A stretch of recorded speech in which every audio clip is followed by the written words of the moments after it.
Boa noite a todos. Primeiramente, gostaria de agradecer a presença de todos aqui nesse evento de grande importância para a universidade. Agradecer ao nosso pré-candidato por ter prontamente aceitado o convite da universidade em participar desse debate e dizer da grande importância que esse evento traz para todos nós, porque é a partir da democratização das ideias, do pluralismo dessas ideias, é que nós podemos formar as nossas convicções políticas e para que possamos, decidir já nas próximas eleições quem melhor atenderia as demandas do nosso Distrito Federal. Então, hoje é com muita alegria que fui convidado para moderar esse debate ou essa conversa de hoje. Como já foi alertado pelo nosso cerimonialista, vamos evitar qualquer orientação de conotação política, porque nós estamos aqui hoje num ambiente aberto, democrático, estamos aqui para ouvir e discutir ideias. E diante disso, então, e considerando já as normas que foram ditas pelo Alexandre, eu vou passar a palavra para o nosso candidato André Guerra, para que ele possa, Alexandre Guerra, perdão, para que ele possa se apresentar aos senhores e debater todas as ideias dele pelo prazo de 10 minutos e depois passamos para as perguntas que serão formuladas pelos nossos debatedores e, ao final, por cada um dos senhores. Muito obrigado. Obrigado, professor. Agradeço o convite, um prazer estar aqui, uma honra estar aqui na Católica, dividindo o palco aqui com vocês, com essa banca incrível aqui de formação super relevante. Um prazer estar aqui com vocês, com a plateia. Obrigado pela presença. É uma honra estar aqui com vocês. Dou boa noite também às pessoas que estão escutando a gente através do Católica EAD. Eu queria começar dizendo que é super importante esse diálogo, essa conversa entre nós, membros da sociedade civil aqui, sobre o que a gente espera de política para o futuro. Como é que a gente vê a Brasília do futuro? Como é que a gente se desprende, inclusive, ao passado, valorizando, obviamente, as conquistas que aconteceram, mas como que a gente consegue incluir o Distrito Federal e Brasília num mundo que está transformando. E não tem ambiente melhor para isso do que o ambiente acadêmico, um ambiente de jovens que serão as pessoas que irão liderar o nosso país do futuro. Então é uma honra estar aqui. Eu queria começar essa minha introdução fazendo algumas indagações. A primeira delas é se vocês estão satisfeitos com a política, se vocês estão satisfeitos com a gestão pública que está acontecendo no nosso país. Não? E a segunda, uma resposta talvez um pouco mais difícil de responder, é se vocês acham que é possível mudar. Quem acha que sim? Quem acha que não? Normalmente a amostra do que acha que sim, ela é menor do que aqui. Então fico feliz de estar aqui num ambiente que as pessoas ainda não perderam a esperança de ver tempos melhores. E o nosso projeto, o projeto do Novo, o Partido Novo, foi criado porque a gente acredita que é possível mudar. Porque a gente decidiu não ser refém das circunstâncias que a gente vive nos últimos anos e a gente tem uma proposta para apresentar para a sociedade de fazer uma política diferente. Aqui no Distrito Federal, mais de 300 pessoas entraram no processo seletivo, um processo seletivo rigoroso, e 80, 70 pessoas foram aprovadas, pessoas que passaram por um rigoroso processo seletivo. A gente vai colocar à disposição da sociedade, algumas estão até aqui hoje, pessoas capazes, que já comprovaram experiência em diversos setores da economia, tanto do público, tanto do privado, à disposição do eleitor. Esse é o nosso propósito. Eu nasci em Brasília, eu sou de Brasília, mas meus pais vieram aqui de Pernambuco, minha família é de Pernambuco, e a gente veio por conta da política. Meu avô foi deputado, meu avô foi prefeito, meu avô foi senador, meu avô foi ministro. E ele faleceu em 87, eu era muito novo, eu tinha 7 anos, não tive muito tempo de conviver com ele, mas pelo que eu escuto das histórias da nossa família, eu vejo que a gente tinha uma política por propósito naquela época. As pessoas tinham algo grande para combater, principalmente em relação à ditadura. As pessoas faziam política porque elas acreditavam que o país precisava dos políticos, a serviço da sociedade. O meu avô faleceu em 87 e ele teve o patrimônio que o salário dele conseguiu entregar para ele. É essa política que a gente precisa resgatar, porque, infelizmente, a nossa política foi por caminhos terríveis nos últimos anos. Hoje a gente tem políticos que estão na política para ganhar, né, financeiramente, né, se enriquecer da política e ter vantagens individuais sobre ela. Acabou a política sob propósito e o que a gente quer aqui, o que o Partido Novo quer aqui é resgatar de novo a política por ideal, a política de propósito. É isso que a gente está falando aqui hoje e é isso que a partir desse ano a gente vai colocar à disposição do eleitor. Queria voltar aqui um pouquinho também e fazer minha apresentação, aproveitar esse tempo. Meu nome é Alexandre Guerra, eu sou de Brasília, como eu já falei, minha família é de Brasília, e apesar do meu avô ter sido político, eu cresci no mundo empreendedor. Ele faleceu em 87 e a minha família seguiu, né, o meu pai seguiu no ramo dos negócios, dos empreendedorismo. O meu pai abriu, quando eu tinha acabado de nascer, um negócio, ele largou a faculdade para sustentar a família, ele abriu uma loja que chama Girafas, que todos vocês conhecem hoje, e que eu tenho a honra de ter participado da construção. O Girafas é uma marca de Brasília, e assim como várias outras empresas, algumas outras empresas no Distrito Federal, a gente cresceu com o crescimento da nossa cidade. Então a gente tem bastante orgulho, né, e bastante satisfação de ter crescido com o crescimento da nossa cidade, que saiu de 500 mil habitantes e hoje a gente tem 3 milhões de habitantes. A gente cresceu nessas cidades inteiras do Distrito Federal e eu tive o prazer de participar desde o início da construção dessa marca hoje, que é uma marca de 420 lojas, que está presente em todo o país. Comecei ainda muito cedo, comecei a trabalhar com 18 anos, ainda era uma empresa regional, a gente tinha em torno de 20, 30 restaurantes, e eu participei do crescimento dessa empresa, começando de baixo e consegui crescer numa empresa que ainda é familiar, apesar da gente ter profissionalizado a gestão ao longo desses anos. Comecei lá de baixo, me tornei depois, tive uma experiência no mercado financeiro, saí para trabalhar num banco, voltei, entrei como gerente financeiro, depois diretor financeiro e acabei até final de 2016, eu fui presidente executivo da empresa.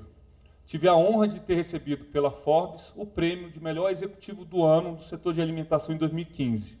Eu me tornei presidente do Instituto Food Service Brasil, que é um instituto que congrega os maiores operadores do varejo e da indústria do food service. Atuamos em diversas pautas públicas, comecei a me envolver com o público, em tentar liderar, né, evoluções da legislação brasileira em prol do empreendedorismo, como presidente do Instituto. Fui vice-presidente da Associação Brasileira de Franquia. Também a nossa experiência está muito concentrada no franchising, o Girafas trabalha com isso desde 1991. E eu comecei a me envolver, né, em discussão de política pública. Eu fiz um mestrado, né, me formei, fiz MBA fora, MBA em São Paulo, mas eu fiz um mestrado em administração de empresa pelo INSPER, que é uma faculdade de negócios de São Paulo, e foi no INSPER, me envolvido com o conselho, eu virei conselheiro do INSPER, eu faço parte do conselho anual da faculdade, admiro muito, né, e vejo a relevância do setor acadêmico para a gente, que eu comecei a me envolver em discussão de políticas públicas. Foi aí que eu me tornei também conselheiro do Instituto Atlântico. Vale a pena a gente falar do Instituto Atlântico, é um instituto de estudo e proposição de políticas públicas. A gente tem um projeto tributário novo para o Brasil, a gente tem um projeto super importante, que é o projeto Cantagalo, que fala de regularização fundiária. A gente regularizou 70% das favelas do Cantagalo, no Rio de Janeiro. Isso é um tema super importante para o Distrito Federal. E foi nesse meio que eu me envolvi com o Novo, e que eu cheguei até o Novo. Eu estava dando uma palestra de final de ano, no final de 2015, no INSPER, e eu falei que o INSPER seguia uma metodologia de ensino diferente de outras escolas e estava conectado com a fronteira do conhecimento global, porque ele acredita que o agente de transformação da sociedade é o indivíduo, e não o Estado. A transformação tem que partir da gente. E essa divisão de correntes de pensamentos políticos e econômicos, ela divide o mundo. E divide, inclusive, as políticas públicas que tem aí em diversos estados. E foi saindo dessa palestra que uma filiada do Novo me mostrou que isso estava escrito na frente, né, na primeira página do portal do partido. Foi assim que eu conheci esse partido, isso tem 2 anos e meio, 3 anos, e comecei a me envolver com o partido junto com o João Amoedo e combinei com o João que eu ia ajudar o diretório nacional aqui, que já tinha sido criado no final de 2016, e foi assim que eu me envolvi e que eu me imbuí desse propósito, que é a renovação política no nosso país. O Novo tem dois grandes pilares. O primeiro pilar é esse pilar que eu já falei, que a gente acredita que o agente de transformação da sociedade é um indivíduo. O Estado ele não pode ser um fim em si. Em muita medida, em grande medida, a gente tem um Estado hoje autofágico, que ele funciona para se autossustentar, custa muito para a população e não gera a contrapartida necessária para os nossos habitantes, para os nossos cidadãos. Ele é autofágico. Ele funciona para se autocustear. E o problema é que ele não é ele que gera riqueza para o seu autoconsumo. Ele consome a riqueza que é gerada por nós, pessoas, por nós, empresários e empresas. Aqui é que está a produção da riqueza. O Estado consome isso. E é necessário esse consumo desde que tenha uma contrapartida para a sociedade. A gente acredita que precisa ter, principalmente para as questões essenciais, segurança pública, educação e saúde. Então a gente precisa ter isso e a gente precisa incentivar a iniciativa privada. E o outro eixo do Novo é que a gente precisa de uma revolução política no nosso Brasil. A gente precisa mudar a forma que a política é feita. E por isso que a gente começa praticando. É por isso que a gente é o único partido que recusa dinheiro público. Porque o dinheiro público tem que estar no nosso bolso.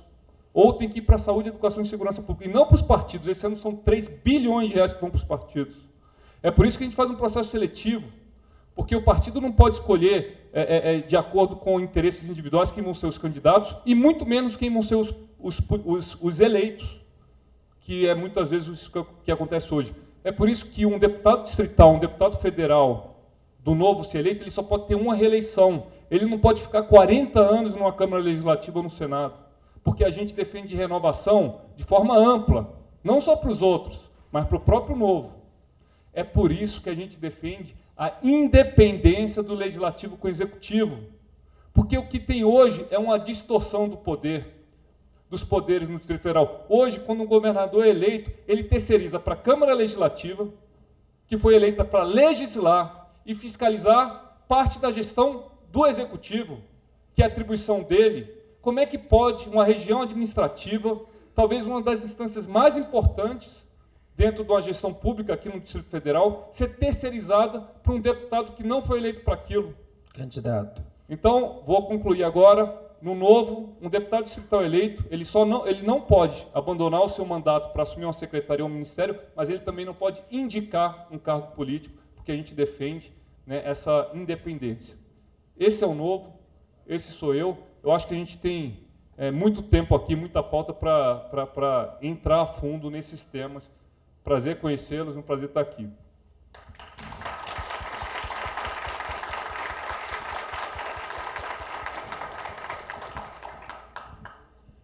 Seguindo o nosso cronograma, passarei a palavra inicialmente para a professora Marcele, para que faça a sua pergunta para o candidato, e o candidato, na sequência, terá 5 minutos para a resposta. Professora Marcele. Claro.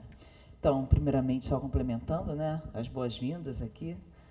O debate aberto, franco, democrático é sempre enriquecedor para todos nós. E uma das minhas áreas de atuação, onde já tive a oportunidade de trabalhar tanto em contribuir em diferentes momentos dentro do governo executivo, em várias unidades da federação, e é um tema meu de pesquisa e de estudos nos últimos anos, que é o tema da segurança pública.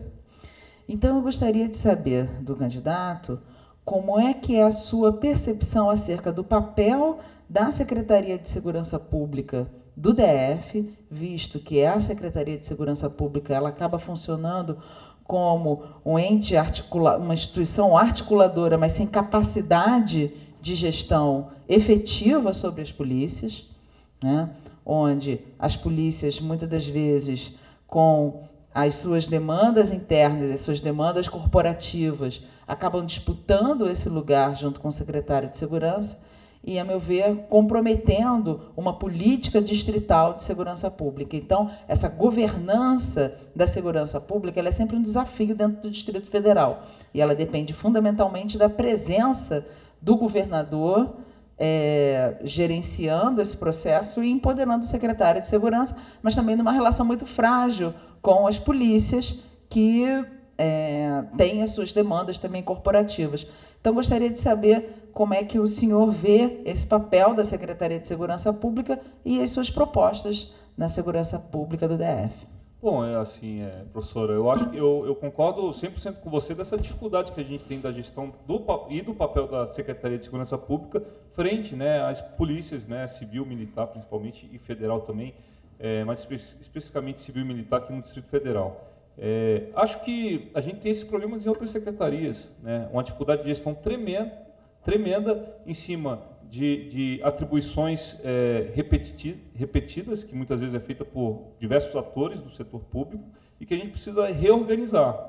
Isso precisa ser feito na Secretaria de Segurança Pública, e dentro dos avanços que precisa fazer, a gente tem estudado muito esse assunto internamente, dentro de um grupo de diagnóstico novo. Inclusive, eu estava hoje falando com especialistas do setor, eu acho que, inclusive, a sua contribuição seria ótima para esse diagnóstico. Começa pela integração, né? Uma integração e um diálogo entre as polícias aqui do Distrito Federal, que a gente tem um objetivo claro, que é a segurança do cidadão, e isso tem que estar na frente, né, dos objetivos corporativos. Infelizmente, a gente vê muito isso em outras secretarias, saúde, educação, que os objetivos corporativos estão na frente do objetivo fundamental, que é o objetivo do cidadão, né? Então, acho que essa parte de integração, isso tem que ser feito com muito diálogo, muita disposição entre as polícias, eu acho que é super importante. Mas tem outros fatores relevantes, e faz parte da sua pergunta. Eu acho que um ponto importante que a gente tem que pensar é uma realocação dos nossos policiais hoje no Distrito Federal. A gente tem um contingente que, ao meu ver, é adequado, talvez talvez na militar a gente tenha um efetivo menos do que o previsto, mas hoje, comparando com outros estados, ele é adequado. Agora, a gente tem 50% do nosso efetivo de policial em funções administrativas. A gente tem que gerar incentivo, e esse incentivo pode ser de diversas formas, inclusive com financeiro também, para eles estarem na rua. E acho que, inclusive, o incentivo tem que ser maior para o policial estar presente nas regiões mais violentas, que a gente tem um estado de desigualdade tremendo no nosso país. A gente tem, ao mesmo tempo que a gente tem aqui no plano piloto no Lago Sul, uma segurança de nível de país europeu, são perto de 0 mortes por 100 mil habitantes, às vezes fica 2 anos sem ter um assassinato no Lago Sul. A gente tem situação de guerra nas cidades. São Sebastião, 3 quilômetros depois, a gente tem perto de mais de 40 mortes por 100 mil habitantes. Eu tive no Paranoá outro dia, é perto de 60 mortes por 100 mil habitantes. Por que tem essa diferença muito grande? Óbvio que tem fatores sociais, tem a questão do desemprego, é claro que é mais difícil estar nessa região, mas eu acho que a polícia tem que estar incentivada, né, financeiramente, para estar presente nessas regiões. Tem uma questão que é importante, que é a gente adotar um regime, isso tem sido falado e defendido por muitos especialistas de segurança pública, é a polícia de proximidade. Eu acho isso super importante. O policial tem que conhecer a região, ele tem que conhecer os habitantes, ele tem que conhecer o comerciante, ele tem que conhecer o crime, ele tem que saber quem são os traficantes, ele tem que saber a lógica que tem dentro da cidade, tem que estar perto, ele tem que conviver com frequência nessa cidade, porque assim ele vai ter uma solução muito mais efetiva do seu controle. Eu acho que a gente ter essa solução do policial estar perto, né, da população, com frequência, e ser responsável em termos de resultado para reduzir essa criminalidade é super importante. Outro fator importante que a gente está analisando é que a gente precisa ter uma sala de situação, a gente precisa colocar tecnologia à disposição da segurança pública no Distrito Federal. A gente tem exemplos em outros estados, né? A gente tem exemplos em outros países, e salvo engano, a gente teve esse serviço já contratado pelo Distrito Federal, mas infelizmente não foi implantado, né? A gente precisa ter inteligência, e de novo, a inteligência tem a ver com o sistema de informação. A gente precisa ter uma sala de situação que a gente consiga monitorar, né, o que está acontecendo nas nossas cidades aqui do Distrito Federal, e a gente precisa que essa inteligência respeite também a integração entre as polícias do Distrito Federal. Não é possível a gente ter uma polícia que detém determinada informação e a outra não consegue atuar, né, com o conhecimento, né, de causa que a outra polícia. Então, essa integração ela é fundamental, né, para a gente ter uma melhora do resultado da segurança pública no nosso Distrito Federal.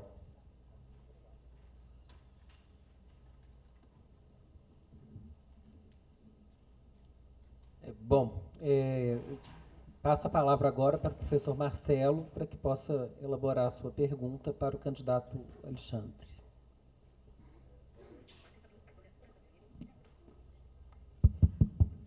Boa noite.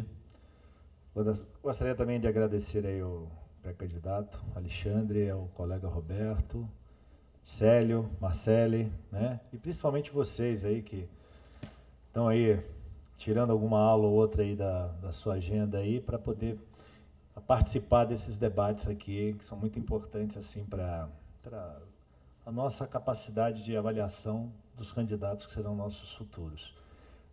Eu acho que eu vou começar com uma pergunta, né, nessa primeira rodada, com relação a uma coisa que me preocupa muito, na parte fiscal aqui do GDF, né, a parte das finanças públicas.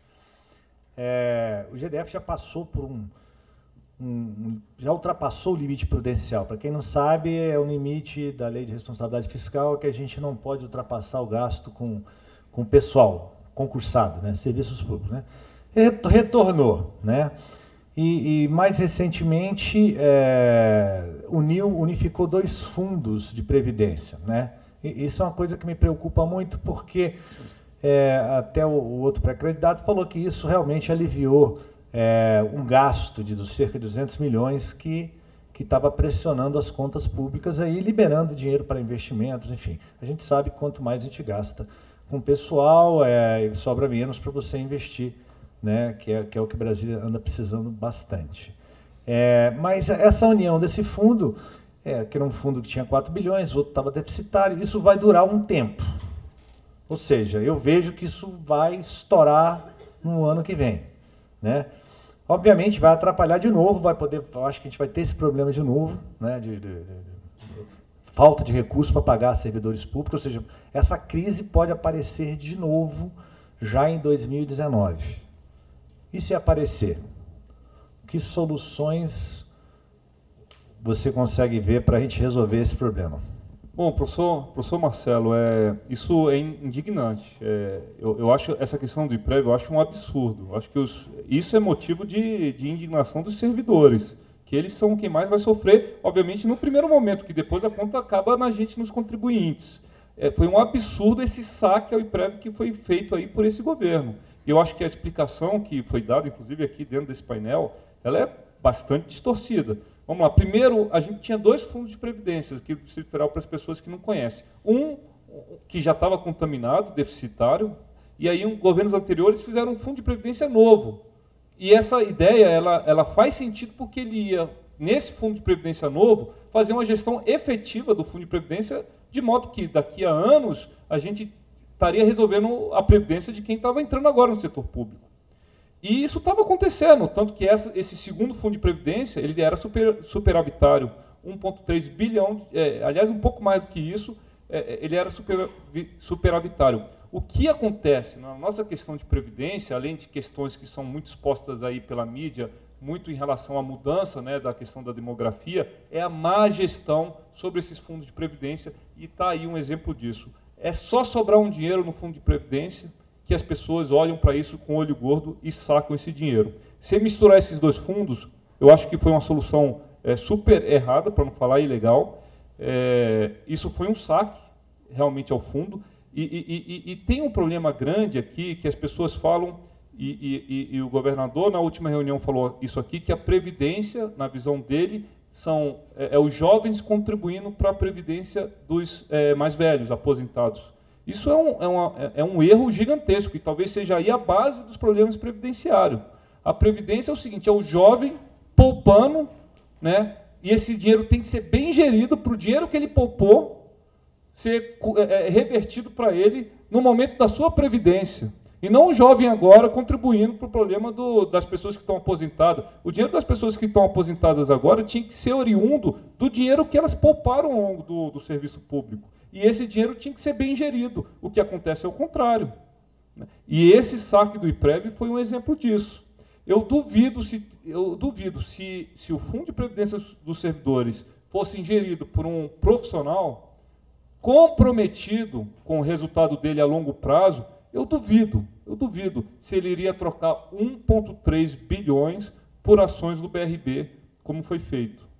Olha, nós teremos que pagar esse buraco muito em breve. Um fundo previdenciário que estava sendo superavitário, que estava sendo gerido com a expectativa de gerar uma massa e um crescimento, né, um superávit para arcar com os servidores no futuro, infelizmente foi saqueado por questões políticas, né? A política, né, prevalecendo em cima de uma gestão eficiente. Agora a gente tem que falar uma questão do orçamento. Difícil falar tudo isso em 5 minutos. A gente tem um orçamento generoso no Distrito Federal, são 42 bilhões de reais. Eu estava com o Gustavo Franco outro dia numa palestra, quando eu falei esse número, ele parou a minha apresentação porque ele achou que estava errado. Porque o orçamento do Estado do Rio de Janeiro é 60 bilhões. Aqui são 42 bilhões de reais, um orçamento generoso, porque a gente tem um benefício muito grande aqui, que é o repasse da União, né, para ajudar a custear o nosso custo aqui no Distrito Federal. Foi falado também pelo governador aqui na visita da Católica que ele pegou o governo com 80% de compromisso desse orçamento com folha de pagamento. Ele tem razão, um absurdo, 80% comprometido. Melhorou? Melhorou. A gente caiu isso para 77%. O problema é que a gente começou a contratar de novo. Com 77% do nosso orçamento comprometido com folha de pagamento, a gente começou a contratar de novo. Então, o alívio fiscal que a gente teve já começa a ser revertido. Tanto é que a gente teve um déficit fiscal de 60, 70 bilhões em 2016 e agora o déficit de 2017 foi 1 bilhão. Né? A gente vai chegando perto das eleições e, infelizmente, os governos, né, os governadores vão tendo as mesmas atitudes eleitoreiras, né, do passado. Então, é um problema. E o pior, o mais duro, é que a justificativa... Ele coloca, os governos, né, colocam, e quando faz essa análise de orçamento, para explicar o tão difícil que é o orçamento do Distrito Federal, eles colocam lá 77% comprometido com folha de pagamento em cima do orçamento inteiro, incluindo o repasse da União. Agora, se você tirar o repasse da União, como o repasse da União é praticamente salário, você entra na lei de responsabilidade fiscal. É por isso que eles não atuam ilegalmente. E aí a gente está aí entre 45% e 50%. E aí se justifica contratar. Mas é só você reduzir um pouco o limite da lei de responsabilidade fiscal para voltar a contratar. Isso é um limite. Isso não é um cheque em branco para você voltar a contratar. E se a gente tivesse uma situação fiscal comparada com os outros estados da população, o nosso custo de folha de pagamento não é 47%, é 77%. 77%. Se a União não repassasse aí perto de 15 bilhões para ajudar a gente ter aqui no Distrito Federal a gestão pública paga, se ela não tivesse essa contribuição para a gente viveria num estado quebrado e numa situação fiscal muito pior do que outros estados como o Rio de Janeiro. Candidato. Então, isso é super importante. Se vocês quiserem, a gente entra nesse assunto com mais profundidade. Aqui já ultrapassamos, quase 1 minuto. Vou passar a palavra para o professor Roberto para que possa... Atendendo ao professor Marcelo, então, ele quer fazer uma réplica, né, professor? Não, é só assim... Vou passar a palavra para ele. Porque realmente falar da parte fiscal, a gente pode passar a noite toda aqui falando. Mas minha preocupação é que, realmente, isso vai ser um problema de novo. Quando esses 4 bilhões que estão bancando o outro fundo que está com déficit acabar, vai vir o problema de novo. É que eu gostaria de ter clareza que medidas que se pode fazer, porque a gente não tem onde mais cortar. Se você olhar a parte fiscal, o déficit ainda está presente, reduziu o déficit, mas ainda temos déficit, né, no GDF, né, e não tem muito, o investimento é desse tamanhozinho. Então, a gente não é como o governo federal que pode botar títulos públicos para resolver o problema do déficit público, né, a gente não tem como emitir títulos públicos, espero que não use o BRB para isso, né. Enfim, mas que saída que a gente teria? Bom, existem várias saídas, né? Óbvio que a gente tem uma limitação grande, porque parte desse 77% comprometido com folha de pagamento são com servidores, né, concursados, e que a gente não tem como trabalhar nisso, e nem devemos. Acho que os servidores são partes, né? Eles têm direito a isso, mas a gente tem como cortar muito dinheiro fazendo uma política diferente. Né, e cortando um pouco na carne, talvez. Né? A gente tem, por exemplo, queria falar aqui, a gente tem 17 mil cargos comissionados no Distrito Federal, que são cargos de indicação política. A torto e a direito a gente tem aí nas secretarias e região administrativa dezenas, centenas, milhares de pessoas que são indicações de políticas, muitas vezes, inclusive, da própria Câmara Legislativa. Se você reduzir pela metade esse número de comissionados, 17 mil para 8 mil reais, a gente tem um alívio de caixa de mais de 300 milhões de reais no ano. Por que o governador não fala do problema das estatais? A gente teve 1 bilhão de reais negativo no resultado das estatais em 2016. Por que não tem alternativa a isso? Ou faz uma gestão eficiente, ou encontra uma solução para essas estatais através da iniciativa privada. Por que não se... São 1 bilhão de reais. Ninguém fala do problema da Terra Cap.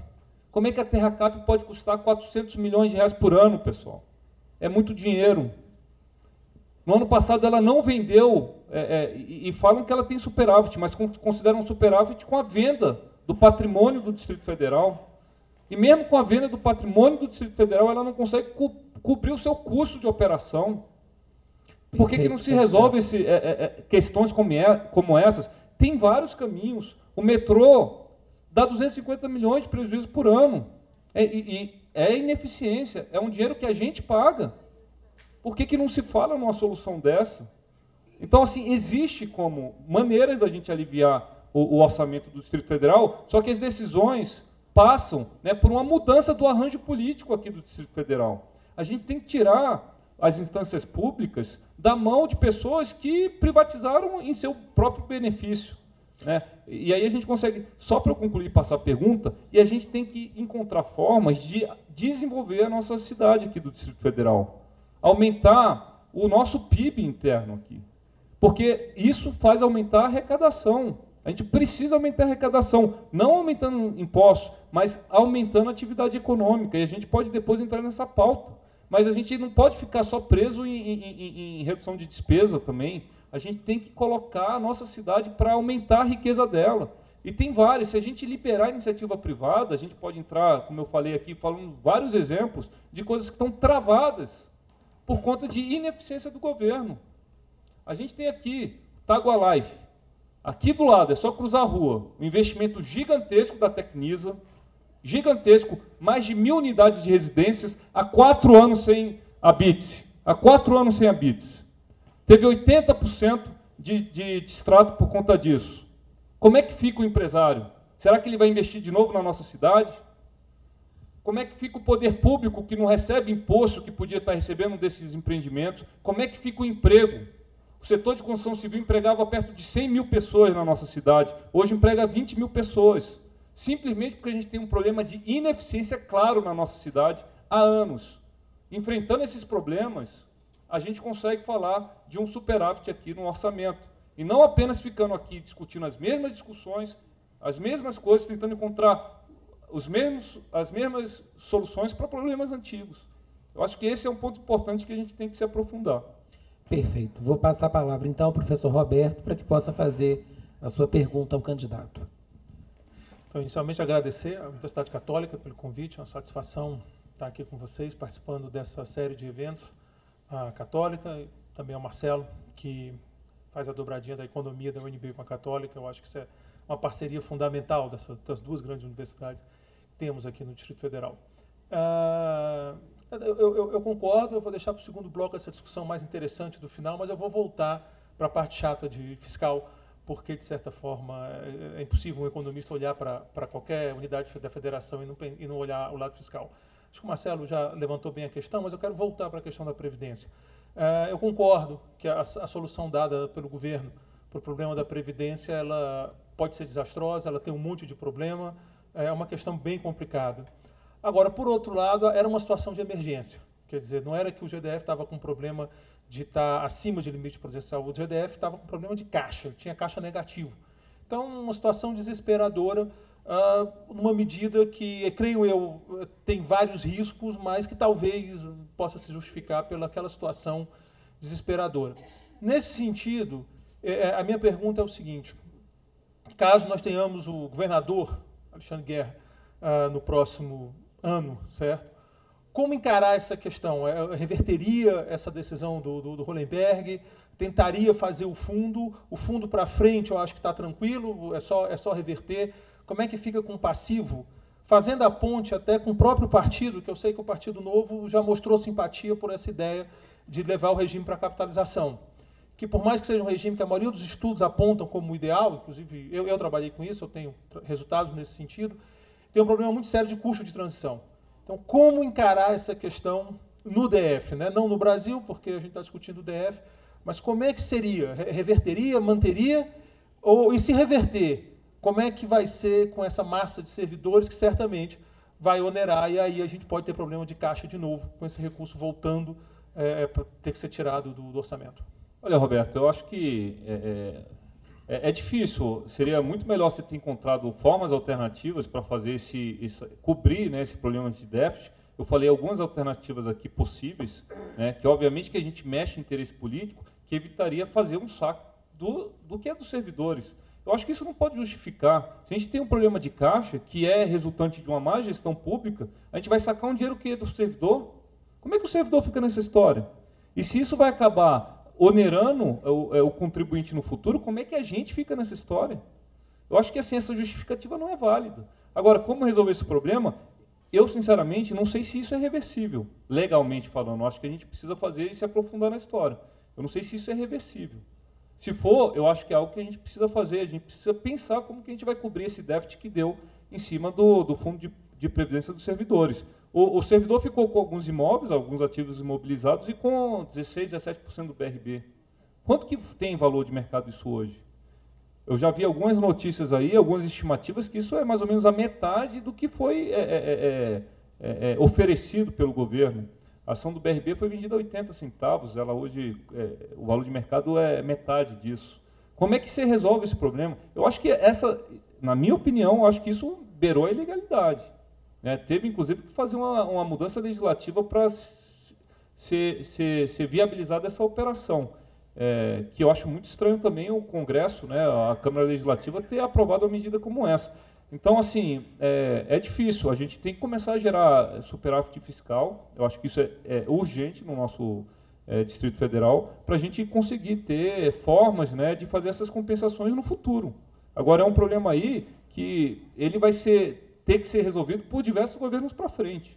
É um problema que não tem outra solução a não ser ser mais responsável com a questão de despesa, e a gente ter que fazer um governo aí com anos e anos de superávit. Há quanto tempo não tem um superávit no Distrito Federal?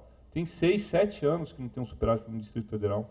Então, eu acho que a forma, a gente precisa fazer uma política com essa responsabilidade. E os interesses políticos, eles não podem prevalecer pelo interesse técnico. Perfeito, candidato. Antes de abrir o segundo bloco de perguntas, eu vou me permitir fazer uma pergunta para o senhor também, considerando que se falou, né, da gestão pública, das finanças, da perspectiva da Previdência, da segurança pública, mas eu tenho uma pergunta de cunho ou de conotação política para o senhor. Nós sabemos que não se governa sozinho, né? Então, todas as propostas, elas são muito interessantes. A perspectiva do Partido Novo, no novo contexto da política brasileira, especialmente aqui do Distrito Federal. A minha pergunta é a seguinte: acaso o senhor seja eleito, como que o senhor pretende fazer o alinhamento da sua base política para governar? Porque o senhor vai precisar da Câmara Legislativa para governar. Então, ainda que as propostas sejam ousadas, que as propostas sejam o retrato do anseio de boa parte da população, é preciso que o senhor também tenha gestão e apoio político. Então, a minha pergunta é: como é que o senhor vai fazer o seu alinhamento de base política acaso eleito governador do Distrito Federal? Bom, vamos lá. Eu acho que a gente tem que primeiro derrubar um mito que existe aqui no nosso governo do Distrito Federal, que é o mito da governabilidade. Que muita gente me fala: Alexandre, como é que você vai ter governabilidade?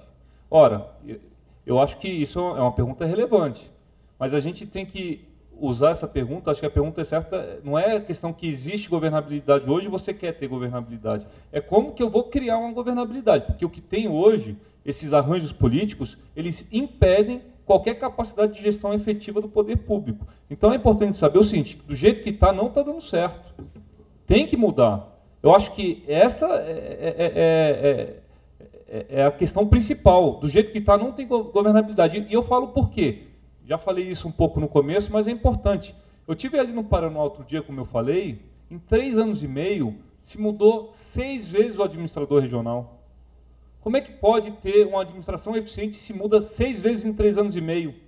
E você acha que foi por questão de competência e ineficiência do administrador regional? Não, foi porque isso é terceirizado para os arranjos políticos. O arranjo político, que é feito hoje, da forma que é feito hoje, não pode prevalecer em cima dos interesses da população.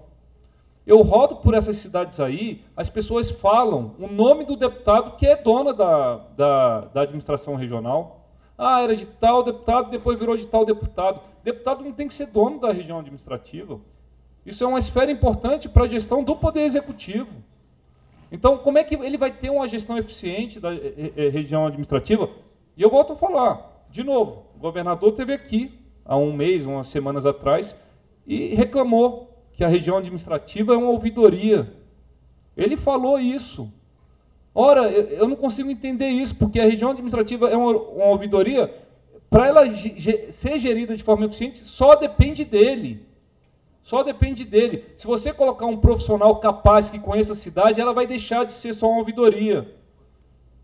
Eu não consigo entender essas coisas. Então, o arranjo político que a gente tem hoje no Distrito Federal não gera governabilidade, gera perpetuação do chefe do Executivo no poder. A gente não pode continuar assim. A gente tem que encontrar uma solução alternativa. E qual que é essa solução, essa alternativa? Essa solução alternativa começa em 2008, nas eleições. A principal proposta do Novo é mudar o arranjo político. Essa é a nossa principal proposta. Mudar esse... E eu não estou dizendo que não vai ter diálogo com as forças da democracia. Vai ter diálogo, mas a gente vai fazer um diálogo em cima de um novo arranjo. Um arranjo que seja negociado benefícios para a população, mas não benefícios para os políticos. Um arranjo que garanta, né, a integridade do Poder Executivo, para que o Poder Executivo faça as mudanças, né, que são necessárias nas secretarias e nas regiões administrativas. Eu não posso fazer um acordo que me impossibilite de governar.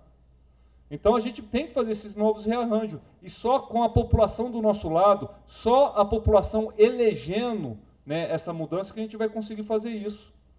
Se a população eleger o novo, ela vai eleger essa nova regra política. E aí eu falo o seguinte, vai vir uma nova renovação no Congresso, na Câmara Legislativa, a gente acredita nisso. Se o Novo eleger o governador, o Novo vai eleger vários deputados distritais, até porque a gente a gente não entra em coligação, né? Então a gente vai eleger novo distrital, e os partidos que estão aí vão eleger também pessoas novas dentro do quadro dos partidos. Então a gente acredita na renovação da Câmara Legislativa. E eu vou te falar, e eu ainda falo o seguinte, os deputados antigos que forem reeleitos, eles tenham certeza que eles vão querer se vestir de novo, porque é a população que está escolhendo. O Novo, um partido de 2 anos se for eleito, isso é uma catarse, é algo único no Brasil. A velha política vai querer se fantasiar de novo, e aí a gente não vai estar com a porta fechada. Ninguém quer aqui promover um caça-bruxas, porque caça-bruxas é coisa de polícia. A gente vai estar aberto ao diálogo, só que esse diálogo vai ser feito em um novo rearranjo político, um rearranjo que garanta a saúde da finança pública, a capacidade de gestão do Poder Executivo e que respeite, né, os interesses da população e não dos políticos. Obrigado, Alexandre. Então, agora já iniciando a segunda fase, o segundo bloco de debates, vamos abrir esse bloco agora, voltando a palavra para o professor Marcelo. Marcelo, né, vamos alternar, né, porque fica fica mais dinâmico, né? Bom, eu vou mudar um pouco o foco das finanças públicas, né? Porque, apesar de a gente saber dessa problemática, ela pode ser solucionada também, não só com corte de gastos. Concordo com você. Vamos incentivar, torcer também para o Brasil voltar a crescer, né, Roberto? Porque isso vai ajudar bastante aí em termos de arrecadação. Mas, apesar, voltando aqui, a questão da empregabilidade, né? Emprego é um problema. Eu teria até preocupação quando você falou assim, a violência pública é um tema muito perigoso, a gente dizer que o desemprego pode aumentar a violência. Isso é um debate que se a turma da parte que cobre é complicadíssimo, né? Mas nós temos hoje uma realidade de desemprego elevado em Brasília. Acabaram aquelas obras do PAC, enfim, aquelas obras faraônicas que tivemos aqui. Política industrial, Brasília não é um grande polo industrial, nós sabemos disso, temos aqui Goiás do lado, tem algumas restrições, eu mesmo tenho restrições em incentivos à política industrial, que nós já tivemos exemplos do BNDES, né, onde o governo incentivou, deu um voo de galinha e caiu, ou seja, você teve aí um rombo gigantesco na dívida pública e não resolveu. Mas que tipo de política a gente pode pensar ou incentivar para aumentar o PIB do GDF? Né? Que tipo de política? Na área de serviços, na área de microempreendedorismo? Eu sei, veja, política não no sentido que o governo vai incentivar financeiramente, mas você pode resolver problemas microeconômicos, desburocratizar, incentivar. Que tipo de política vocês têm em mente para poder tirar um pouco o foco do nosso jovem eu vou fazer concurso público, né? Eu vou ser concurseiro. O que você se formou? Sim, o que você está fazendo hoje? Eu sou concurseiro. Virou uma profissão aqui em Brasília ser concurseiro. Tem gente com 35 anos concurseiro. Então, a gente tem esse problema, né, de dificuldade do mercado absorver mão de obra não só qualificada, como semi-qualificada.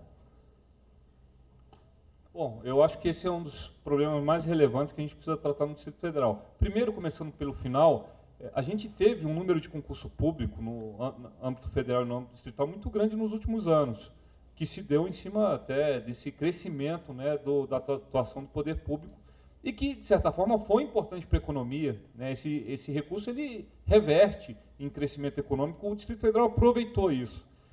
A gente ter o governo federal aqui, com o nível de salário que o governo federal paga, com o número de pessoas que trabalham para o governo federal, é um grande privilégio, né? Então, a gente tem que valorizar o que o serviço público aqui no Distrito Federal gera de benefício para a economia. Agora, a gente tem que pensar o que vai ser da Brasília para o futuro, né? E eu falo aqui, o concurso público daqui para frente, em termos de número de novos concursos públicos, vai reduzir, independente do governador que tiver aqui. Porque a gente está no teto da LRF, a gente tem uma lei do teto dos gastos que vai reduzir, né, a capacidade de abrir, né, novas vagas de concurso. Então, não é que não vai existir mais, mas em termos de quantidade, naturalmente ele vai se reduzir, porque a gente chegou no teto do limite.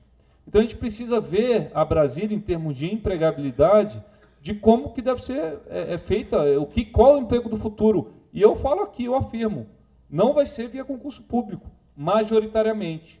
Então, é uma preocupação grande. Os jovens que estão aqui, os jovens que estão se formando nas universidades, qual vai ser o emprego deles? E isso já é um problema que não é para o futuro, é para hoje. Eu vejo, eu tenho 50 pessoas, mais ou menos, eu tenho 50 pedidos de emprego por dia, através das redes sociais, através do meu telefone, através de contatos pessoais. Então, o emprego é um problema grande no Distrito Federal. E, para isso, a gente precisa incentivar a iniciativa privada e pensar, né, nas nossas capacidades do futuro, né? Quais que são as nossas vocações? A gente precisa falar de vocação. O que vai ser, né, o Distrito Federal em termos de geração de riqueza no futuro? Eu acho que a gente tem algumas, eu posso falar aqui de 3. Uma delas tem a ver com a nossa posição geográfica, que é super benéfica. A gente pode ser, a gente deveria ser um polo de desenvolvimento logístico no Distrito Federal, mas pensando em todo o Brasil. Desenvolvimento logístico, um hub logístico de transporte aéreo e transporte terrestre. A gente tem um crescimento muito grande do comércio eletrônico. Hoje, em torno de 10% de tudo que é vendido no varejo é no comércio eletrônico. Tem país que está vendendo 50% já. Vocês não sabem o que tem de riqueza e inteligência por trás de uma geladeira que vocês compram na internet. Isso tem que ser escoado para todo o Brasil. Isso é escoado através de distribuição desses insumos, né, desses produtos, através de logística. O Distrito Federal pode ser um hub de escoamento disso. É muita riqueza que a gente pode trazer na cidade. Um outro ponto importante é a nossa, que é uma vocação grande, é o fato da gente, primeiro, ter o governo federal aqui dentro Isso faz com que a gente tenha pessoas capazes, um capital humano muito grande por conta da presença do governo federal aqui dentro. A gente tem um capital humano muito grande por conta das embaixadas que a gente tem aqui dentro. Isso tem vários potenciais de geração de negócio. E a gente tem um potencial muito grande porque a gente tem um grupo de pessoas, né, com experiência acadêmica, né, muito grande. A gente tem o maior número de doutores, né, de todos os estados do Brasil. Então, a gente tem uma mão de obra qualificada. A gente poderia ser um grande polo de tecnologia. Um polo de tecnologia para exportar tecnologia para todo o Brasil e para, quem sabe, ser o maior polo de exportação de tecnologia da América Latina. O maior comprador de tecnologia da América Latina se chama governo federal. Está aqui. O maior cliente está aqui, né? E as empresas do governo federal. A gente poderia ter um hub aqui, a gente poderia ter um centro de tecnologia capaz, especializada em geração de tecnologia para setores públicos. A exemplo de Washington, a gente tem diversas empresas de tecnologias em Washington que têm especialidade em gerir soluções de tecnologia para a gestão pública. Isso pode ser feito aqui dentro. Esse parque tecnológico é um exemplo do que poderia ser e o do que é. Virou um negócio absurdo. Montaram um prédio lá para abarcar um monte de secretaria do governo. Não tem envolvimento com a iniciativa privada. Eles vão inaugurar um nada. E tem mais um prédio, mais um grande empreendimento que usa de recurso público e não dá retorno. Esse é um outro ponto. Um outro ponto, terceiro ponto que é importante a gente tem uma cidade monumental. Brasília é uma cidade monumental. A arquitetura que a gente tem aqui é única. O céu de Brasília é único. A natureza que a gente tem aqui no entorno é único. A gente precisa desenvolver o turismo na nossa cidade. Isso vai trazer riqueza em termos de comércio e serviço. Agora, a gente não consegue trazer riqueza sentado na cadeira. Os negócios não caem na mesa. A gente tem que correr atrás. Eu tive com presidente de diversas multinacionais que queriam vir para o Distrito Federal e acabaram indo para outras regiões, para Anápolis, para Campinas, para Contagem, Minas Gerais, porque aqui não tem ambiente de negócio. De novo, eu volto do exemplo da Tecnisa. A Tecnisa tem investimento, inclusive, internacional. Como que o capital internacional vai voltar para a nossa cidade se ele tem lá um investimento parado há 4 anos por falta de habite? Você entra lá nos processos dentro do licenciamento ambiental, tem projeto que está 10 anos sem ter licenciamento ambiental. Isso é ruim para o empresário, para o setor produtivo, isso é ruim para o próprio meio ambiente, que muitas vezes está sendo degradado lá de forma irregular. Como é que, se a gente não corrigir e melhorar esse incentivo em termos de ambiente de negócio no nosso Distrito Federal, a gente não vai gerar riqueza. Você falou infraestrutura, é importante no Distrito Federal, é um segmento relevante. Eu falei, empregava 100 mil pessoas. Tem um monte de PPPs de infraestrutura que está parada na mesa do burocrata, diversas. Está há anos lá. Então, isso, a gente precisa destravar a economia do Distrito Federal e isso vai ajudar muito a questão fiscal, emprego e renda. Ok, eu vou passar a palavra para o professor Roberto agora, para que possa formular a pergunta. Todos os temas que estão sendo tratados aqui são de grande relevância e despertam, né, diversos outros assuntos, mas é importante que não só, né, nós, debatedores, moderador e o candidato, mas é preciso que a gente observe o tempo, candidato, considerando que muitos dos nossos alunos aqui dependem do transporte público depois para voltar, então, assim, vou pedir mais atenção do senhor em relação ao tempo, mas só para a gente dar uma ponderada nesse sentido. Obrigado, professor Roberto. Então, agora vamos continuar. Vamos pegar esse gancho. O Marcelo levantou a questão da vocação. Eu acho que os empresários fazem um trabalho muito melhor do que o governo para descobrir a vocação econômica de uma região, do estado, de uma cidade, de um país. Claro que o senhor é um empresário e tem essa habilidade, mas me parece que o governo faria melhor procurando dar boas condições, que é mais ou menos onde terminou a conversa e onde eu vou tentar puxar. O exemplo da Tecnisa que foi dado é o tipo de coisa que me incomoda há muitos anos aqui no Distrito Federal. A questão da BITS, eu uma vez tentei até fazer um levantamento do custo, acabou que não deu certo, de repente a gente faz um dia, mas tem várias questões aqui no Distrito Federal que engessam a iniciativa, ingessa o empreendedorismo, ingessa até a vida das pessoas. Algumas absolutamente legítimas. As questões ambientais são importantes, a gente não pode também perder o controle do lado ambiental. Tem a questão do patrimônio histórico, é uma cidade monumento e é importante que seja preservado esse lado de monumento da cidade. Então, o que eu perguntaria era como é que se pode trabalhar esse desafio de, ao mesmo tempo, criar um sistema de regulação que proteja o meio ambiente, que proteja a questão do monumento e outras tão importantes, mas que facilite o empreendedorismo. E pego 2 motes para que a gente possa direcionar, não ficar muito amplo. A questão da regularização fundiária, que é um problema crucial aqui no Distrito Federal, e, pegando o gancho aqui com o nosso mediador, a questão do transporte urbano, que é outro problema crucial aqui no Distrito Federal, esse até um pouco com o próprio desenho da cidade, que não dá densidade suficiente, principalmente no plano. Então, usando esses dois pontos, como é que a gente poderia ver um DF desregulamentado, como é que ele seria melhor, ou o que poderia ser feito para chegar aí? Bom, começando pelo primeiro, regularização fundiária, que você conhece bastante, eu acho que é um tema super importante. Mais ou menos 1/3, né, das nossas terras, das nossas residências aqui são irregulares. Isso é um absurdo, isso gera um problema ambiental, porque a gente não consegue ter um controle da expansão territorial do nosso ambiente. Eu tenho prazer de ter feito parte, né, do projeto Cantagalo, através do Instituto Atlântico, que, como eu falei aqui no início, foi um projeto, né, que conseguiu regularizar 70%, né, das terras, né, das residências da favela do Cantagalo. E a gente tinha 3 linhas pilares aqui. Primeiro, a questão de inclusão social. A pessoa que hoje tem uma casa irregular, ela vive a mercê, né, de forma paralela à economia. Você regularizar a questão territorial, né, dar um título de propriedade, insere ela dentro da economia. Ela pagar um IPTU, isso é uma favela, as pessoas queriam pagar IPTU progressivo, né, que aumenta, mas isso é importante, gera cidadania. A gente não consegue resolver o déficit habitacional se a gente não resolver o problema de regularização fundiária aqui no Distrito Federal e no Brasil. A segunda é a questão econômica.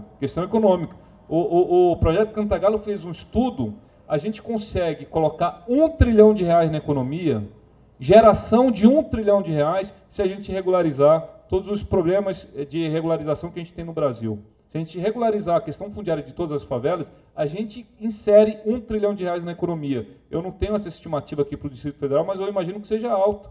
Porque quando você regulariza, você cria valor do que está ali, da propriedade. Isso é importante para a economia. E tem a questão ambiental, que é super importante.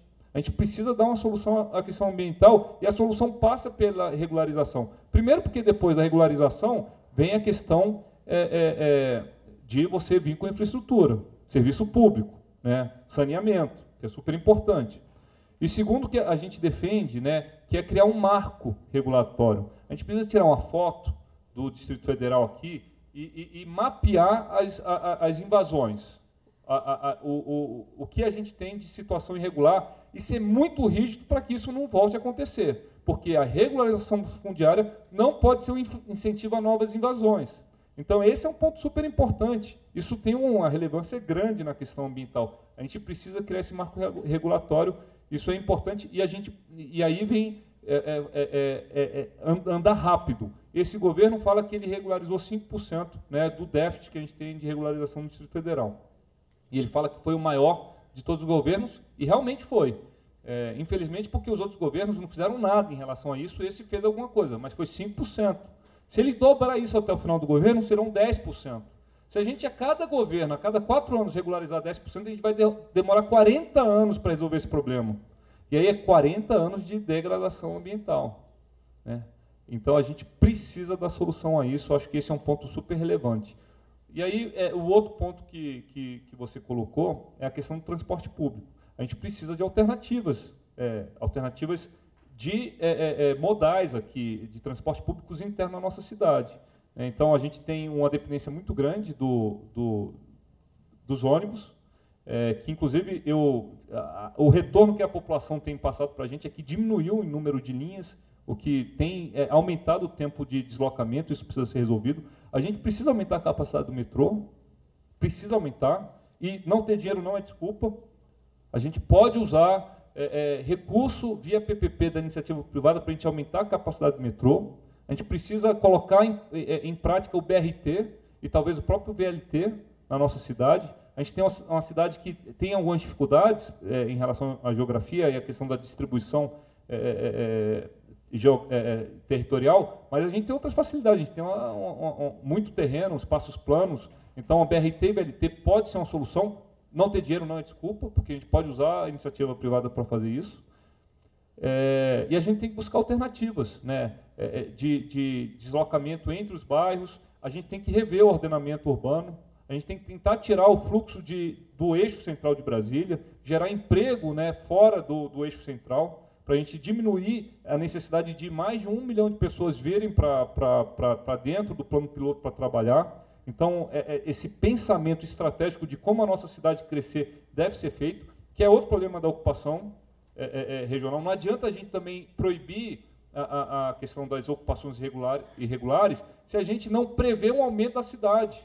Quem acha que Brasília vai ficar com 3 milhões de habitantes para sempre está inteiramente enganado. Não tem como a gente proibir o crescimento da cidade. A gente tem que planejar o crescimento dela. E aí, quando a gente fala de planejamento desse crescimento, colocar o terreno à disposição do crescimento populacional, a gente tem que pensar na questão urbana, justamente para a gente evitar, né, essa massa, esse número de pessoas que caminham ao centro. A gente tem que tirar isso, então a gente tem que desenvolver empregos e negócios fora do eixo central, que é um conceito moderno de cidade de inteligência, que é o work, live, place, né, que é você trabalhar, você ter o seu lazer e você morar dentro da mesma região. É um conceito moderno, né, que está dentro do novo plano diretor. Só para concluir que você já está aqui, a gente tem que rever o PDOT aqui, a gente tem que fazer uma revisão no nosso plano diretor.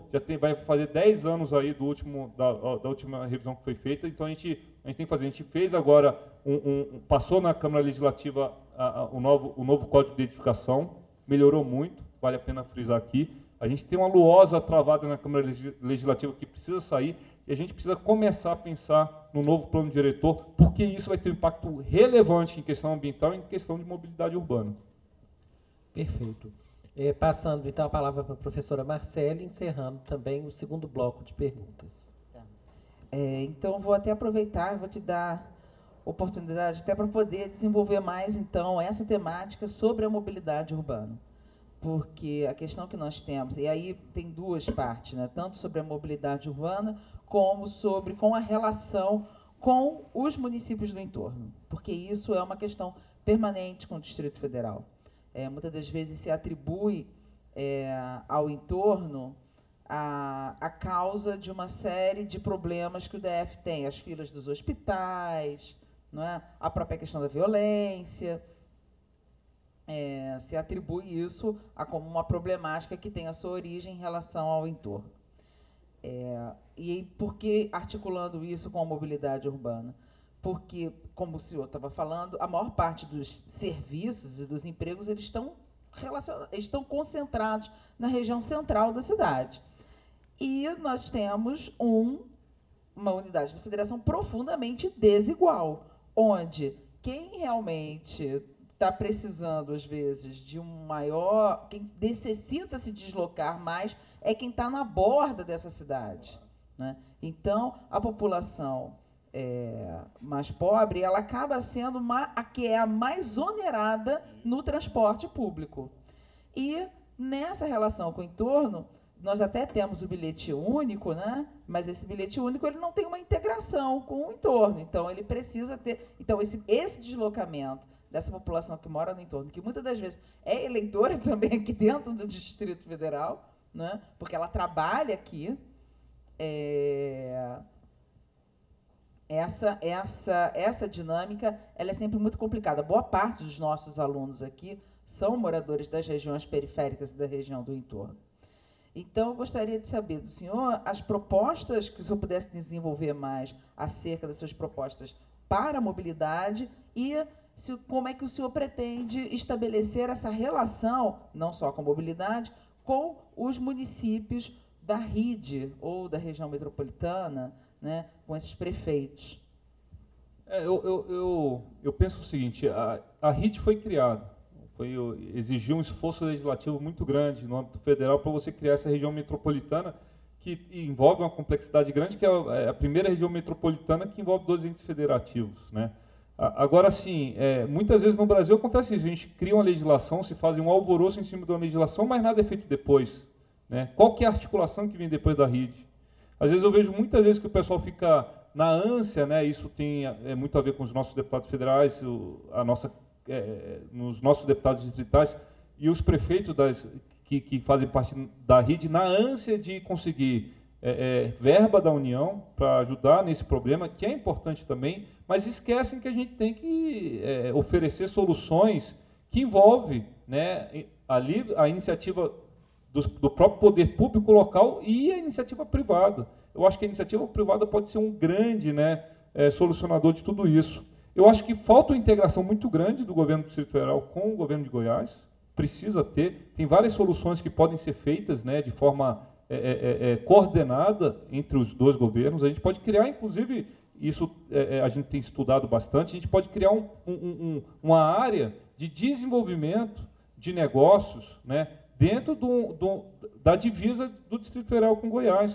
A gente tem terras disponíveis, inclusive já com previsão de ocupação urbana, inclusive com PEDOT, com uma construção vertical com vários andares. Por que não existe uma coordenação entre os dois governos para você desenvolver essa região?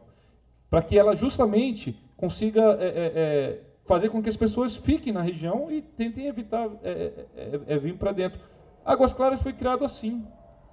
Foi um incentivo, mas quem coordenou Águas Claras foi a iniciativa privada. Olha o tanto de investimento que foi feito lá. Infelizmente, eu acho que tem algumas oportunidades que foi concentrado em moradias, devia ser mais concentrado em trabalho. Mas se a gente levar o trabalho para fora do Distrito Federal de forma coordenada com o governo de Goiás, desenvolvendo a economia, o que muitas vezes hoje é visto como um problema, ele deveria ser visto como uma oportunidade. É riqueza que a gente tem nessas regiões, são pessoas geram renda. Se você for somar toda a região metropolitana da RID, a gente está falando, chega perto de 10 milhões de habitantes. A gente pode ser, talvez, a segunda maior região metropolitana em termos de PIB.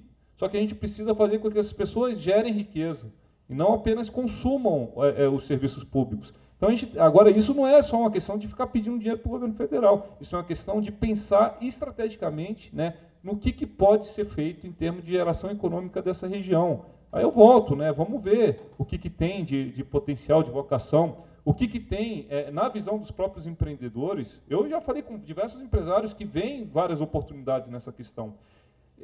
Então, isso eu acho que seria uma solução diferente. Agora, a gente indo para o tradicional, que todo político vai falar aqui na frente, é claro que a gente tem que pensar, quando a gente pensa em mobilidade, quando a gente pensa em serviço urbano, a gente tem que pensar nessa população também, que ela não está à margem do Distrito Federal, porque ela faz parte da economia do Distrito Federal. O Distrito Federal pensa nela. Então, querendo ou não, a gente vai ter que pensar em solução de saúde para essa população, a gente vai ter que pensar em solução de transporte urbano para essa população, a gente tem que pensar em segurança para essa população, que muitas vezes tem um problema, aliás, o problema de insegurança é gigantesco, né, nessa cidade do entorno do Distrito Federal. Então, de novo, isso tem que ser orquestrado junto com o Estado de Goiás, precisa aumentar esse diálogo. A parte de saúde, eu acho que o governo do Goiás melhorou nos últimos anos. Eu começo a perceber, eu começo a escutar que está começando a ter um fluxo invertido, pessoas do Distrito Federal que estão indo tratar no entorno do Distrito Federal, então isso é positivo. A gente cobra, né, e a gente tem que cobrar a saúde, a pessoa do Estado de Goiás que é atendida aqui dentro, isso gera um custo para o Estado de Goiás, que é repassado. Então não tem nem razão para a gente não atender bem a população do entorno do Distrito Federal. Agora, isso são soluções que precisam ser feitas, mas isso é o básico. O que precisa ser feito de diferente é a gente desenvolver a economia, usar essas pessoas de forma que a gente consiga gerar riqueza. A gente está falando de uma oportunidade e muitas vezes a gente está vendo isso como um problema. Eu só queria complementar só um momentinho. É porque, assim, é claro que eu entendo que o Estado do Brasil, ele também é, né, como um povo que às vezes busca ter um alcance, às vezes, excessivo. Mas também eu não sei se o excesso da iniciativa privada, ela também é tão benéfico assim. Porque aí, só pegando o gancho de Águas Claras, Porque Águas Claras, ele também é um grande exemplo de como a iniciativa privada produziu grandes males para aquela região. Porque você tem hoje, né, você teve toda uma influência que foi deixado na mão da iniciativa privada e que gerou, por exemplo, empreendimentos de 30 andares que são inviáveis para o trânsito daquela região. Águas Claras irá, no futuro, colapsar. Isso é conhecido. E ele não vai colapsar o trânsito. Águas Claras vai colapsar o seu sistema sanitário, o seu sistema de fornecimento de água, fornecimento de energia elétrica. É porque nós não estamos com todas as unidades habitacionais ocupadas. Porque quando estiver, não dá conta. Por quê? Porque a iniciativa privada foi deixada solta dentro de Águas Claras, o que ainda gera uma outra problemática, que é para os terrenos que foram previstos para postos de saúde, para serviços, estão sendo, dentro do plano diretor, estão sendo todos ocupados por mais habitações. Por quê? Porque está se deixando para a iniciativa privada, as escolas, a saúde. Aí você não tem postos de serviço públicos também dentro da cidade, o que também, não ter nenhum, também é um problema. Então, e aí só complementando essa relação, então, também gostaria de então, saber um pouco como é que você percebe essa necessidade mínima de regulação que o governo também tem que fazer sobre essa atuação. Não, eu concordo 100% com você. Quando eu falo que, eu dou exemplo de Águas Claras em relação à iniciativa privada, eu estou falando do exemplo no sentido de ter sido investimento da iniciativa privada. Agora, a falta de escola, a falta de planejamento urbano, né, a mudança de PEDOT lá, que passou, os prédios foram aumentando, isso foi um problema do poder público. Foi um problema do poder público. Então, é a carência do poder público que não poderia existir. Precisava ter sido planejado da forma correta e, depois do planejamento, ter passado para o investimento da iniciativa privada. Então, estou falando mais no sentido de ter sido um investimento da iniciativa privada. Agora, o planejamento disso, questão ambiental, sanitária, vias de acesso, foi muito mal planejado em Águas Claras e poderia ter sido feito melhor. Não vejo problema de prédio de 30 andares. Só que isso tem que ser planejado. Porque está um debate, né? Porque em Águas Claras não foi nem que não foi planejado. É que o planejamento foi completamente jogado fora pela influência da iniciativa privada. Isso. O que eu acho que o seguinte, eu acho que isso deveria ter sido planejado para ter prédio de 30 andares. Hoje já está provado que as cidades sustentáveis são cidades verticais. Você tem mais sustentabilidade. Agora, isso tem que ser feito de forma planejada, obviamente. Agora, pior que Águas Claras é do lado de Vicente Pires, que aí nem planejamento tem, né, que é tudo irregular. Então, eu acho que a gente tem que fazer planejamento em termos do crescimento populacional, e é inevitável. Imagina se não tivesse Águas Claras.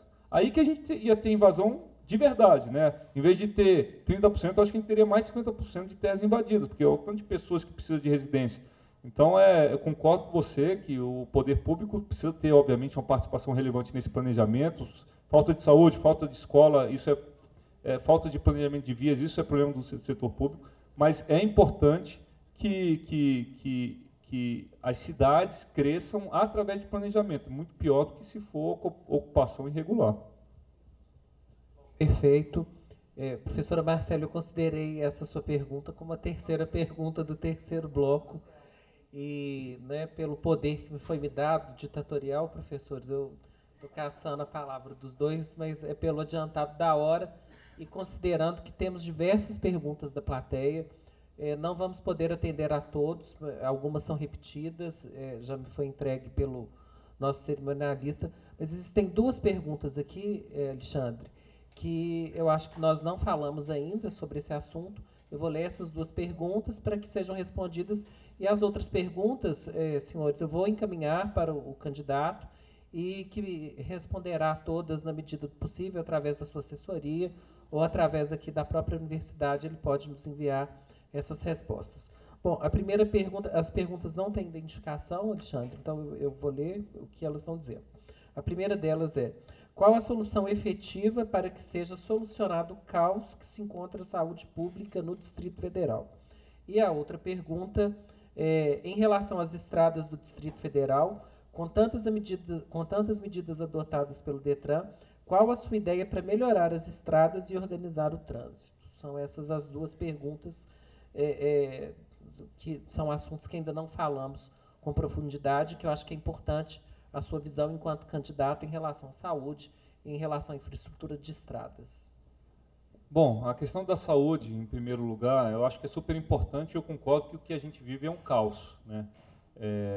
Primeiro ponto, eu acho que não tem falta de recurso. Eu acho que não tem falta de pessoas capazes, médicos capazes no quadro, né, da Secretaria de Saúde. Eu acho que o que a gente tem, de uma forma muito intensa, é uma dificuldade muito grande de gestão, de fazer as coisas funcionarem, e um problema muito sério de corrupção que a gente tem dentro da Secretaria de Saúde, principalmente quando a gente fala de licitações ligadas a compras, né, de medicamentos e equipamentos. Eu acho que isso resume muito. Eu tive, né, em diversos hospitais aí, e eu consigo dar exemplos. Por exemplo, a gente tem um discurso, que é um discurso que eu concordo, que a gente tem que tirar a atenção básica, né, dos hospitais. Isso tem que estar dentro do plano de saúde. Se a gente tirar essa demanda, que é uma demanda grande em termos de volume, e que inclusive vai gerar um benefício depois de diminuir o tráfego, né, o movimento de pessoas no próprio hospital, isso ajuda, né, a eficiência dos hospitais do Distrito Federal. Isso é o que é vendido por esse governo, é uma mudança que já acontece em todo o país, e isso faz sentido. Agora, eu tive outro dia no Paranoá, e eu vi uma fila lá para pessoas para pegar receita de remédio e para marcar exame. No hospital, eu pergunto, cara, isso não tinha que estar sendo no posto de saúde? Acabei de ir no posto de saúde, mas não fui atendido lá, me mandaram para o hospital. Então, a própria diretriz que é feita pela Secretaria de Saúde, pelo governo do Distrito Federal, quando você vai na hora, não é aplicada. Isso é uma falta muito grande de capacidade de gestão que precisa ser mudado. Tive uma experiência muito grande ali no Agarran, com o Dr. Marconi. É impressionante o trabalho que ele faz lá, médico, cirurgião do Serviço Público, Secretaria de Saúde, e é incrível a dedicação de pessoas, profissionais super capacitados, comprometidos em ajudar a população que vai lá precisando e carecendo de muita coisa. Agora, o que ele me falou em termos de carência de infraestrutura, falta de condições de trabalho, tinha gente lá que era voluntária ajudando no atendimento, é um absurdo. Então, a gente precisa pensar muito bem, né, como que essa gestão está sendo feita, porque, na minha opinião, ela está sendo feita de forma muito ineficaz.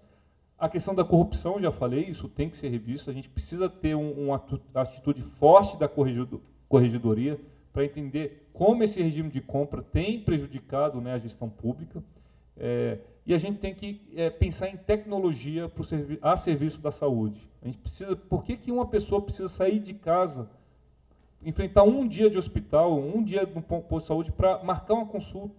Muitas vezes vai com a criança doente, sem nem a certeza de ser atendida. Né? Por que isso não é feito em cima de tecnologia? De forma mais básica ainda, até prontuário eletrônico hoje não é feito no Distrito Federal. Já testaram lá 4 sistemas e nenhum consegue ser aplicado. A gente precisa mudar, né, o resultado, né, da gestão pública na ponta, e não falta recurso, são 6,5 bilhões de reais para a saúde, o que falta é capacidade de gestão. Acho que tem formas, né, e soluções para a gestão pública que eu vejo com bons olhos, né, a questão de terceirizar. Isso não é uma solução para toda a saúde, obviamente, mas se você pegar hospitais e transformar centro de excelência com gestão de organizações sociais, eu acho que é uma solução importante. Vamos ver o resultado aqui do hospital de base, mas eu acho que é uma solução que tem grande potencial de dar resultado.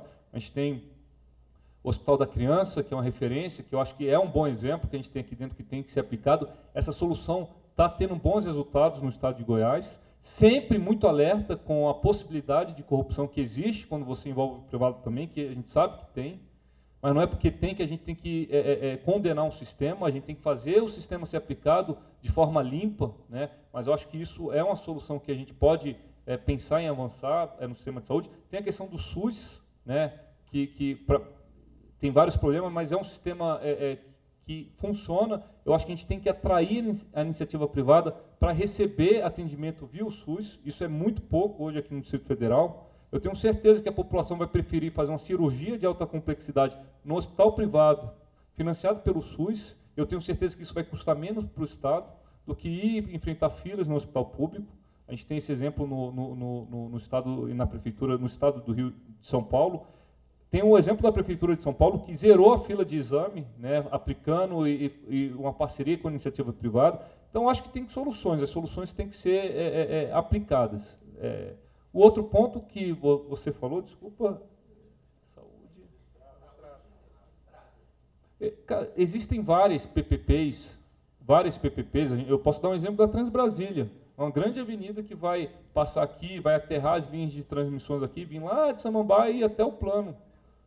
Está 4 anos dentro do governo do Distrito Federal, passou por diversas secretarias e não sai, não é aprovada.